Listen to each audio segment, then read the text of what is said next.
Hi hello അസ്സലാമു അലൈക്കും നമസ്കാരം.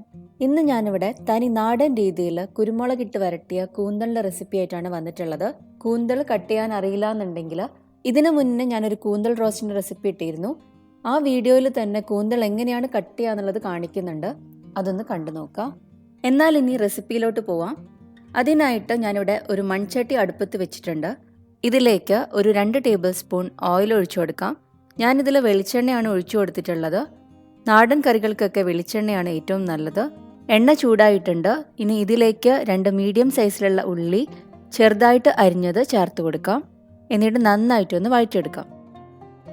പെട്ടെന്ന് വഴന്ന് കിട്ടാൻ വേണ്ടിയിട്ട് ഇതിലേക്ക് അല്പം ഉപ്പ് ചേർത്ത് കൊടുക്കുന്നുണ്ട്. എന്നിട്ട് ഉള്ളി ട്രാൻസ്പാരൻ്റ് ആവുന്നത് വരെ നന്നായിട്ടൊന്ന് വഴറ്റിയെടുക്കാം. ഇവിടെ ഉള്ളിക്ക് നന്നായിട്ട് വഴന്ന് കിട്ടിയിട്ടുണ്ട്.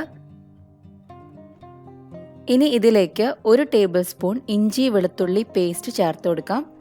ഇഞ്ചി വെളുത്തുള്ളി പേസ്റ്റ് ഉണ്ടാക്കുന്ന വീഡിയോ ഞാൻ ഇതിനു മുന്നേ അപ്ലോഡ് ചെയ്തിരുന്നു. അതിൻ്റെ ലിങ്ക് ഞാൻ ഡിസ്ക്രിപ്ഷൻ ബോക്സിൽ കൊടുക്കാം. ഇഞ്ചിയുടെയും വെളുത്തുള്ളിയുടെയും പച്ചമണം മാറുന്നത് വരെ നന്നായിട്ടൊന്ന് വഴറ്റിയെടുക്കാം. ഇനി ഇതിലേക്ക് ഞാൻ 2 പച്ചമുളക് നടുവേ കീറിയിട്ടാണ് ഇട്ട് കൊടുത്തിട്ടുള്ളത്. 1 തണ്ട് കറിവേപ്പിലയും കൂടി ഇട്ട് കൊടുത്തിട്ടുണ്ട്. എന്നിട്ട് നന്നായിട്ടൊന്ന് മിക്സ് ചെയ്തെടുക്കാം. ഇതിലേക്ക് ഒരു മീഡിയം സൈസിലുള്ള തക്കാളി ചെറുതായിട്ട് അരിഞ്ഞ് ചേർത്ത് കൊടുത്തിട്ടുണ്ട്. എന്നിട്ട് നന്നായിട്ടൊന്ന് വഴറ്റി കൊടുക്കാം. തക്കാളി നന്നായിട്ടൊന്ന് ഉടഞ്ഞു കിട്ടണം. അതുവരെ ഇതൊന്ന് കുക്ക് ചെയ്തെടുക്കാം. തക്കാളിക്ക് പകരം തക്കാളിയുടെ പേസ്റ്റ് ചേർക്കാം. അതുണ്ടാക്കുന്ന വീഡിയോ ഞാൻ ഇതിനു മുന്നേ അപ്ലോഡ് ചെയ്തിരുന്നു. അതിൻ്റെ ലിങ്കും താഴെ കൊടുക്കാം. ഇപ്പോൾ തക്കാളിയൊക്കെ നന്നായിട്ട് ഉടഞ്ഞു കിട്ടിയിട്ടുണ്ട്. ഇനി ഇതിലേക്ക് പൊടികൾ ഓരോന്നായിട്ട് ചേർക്കാം.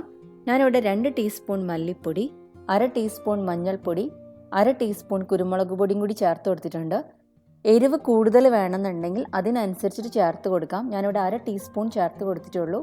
ലാസ്റ്റ് കുറച്ച് കുരുമുളക് ക്രഷ് ചെയ്തും കൂടി ചേർത്ത് കൊടുക്കുന്നുണ്ട്. എന്നിട്ട് മസാലയുടെ പച്ചമണം മാറുന്നത് വരെ നന്നായിട്ടൊന്ന് വഴറ്റിയെടുക്കാം.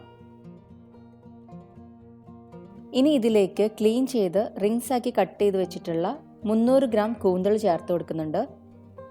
എന്നിട്ട് നന്നായിട്ടൊന്ന് മിക്സ് ചെയ്തെടുക്കാം.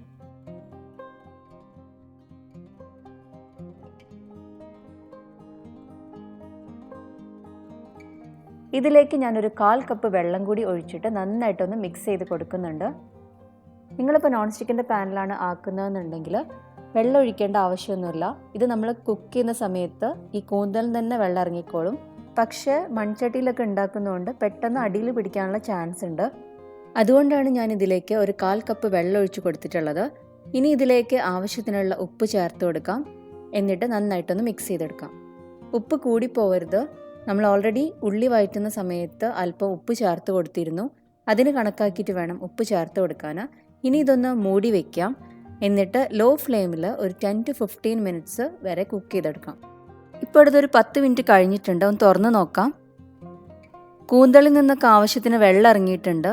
കുറച്ച് ഗ്രേവിയൊക്കെ വേണമെന്നുണ്ടെങ്കിൽ നിങ്ങൾക്ക് ഇതുപോലെ തന്നെ സെർവ് ചെയ്യാം. പക്ഷേ ഞാനത് കുറച്ചും കൂടി ഒന്ന് ഡ്രൈ ആക്കി എടുക്കുകയാണ്.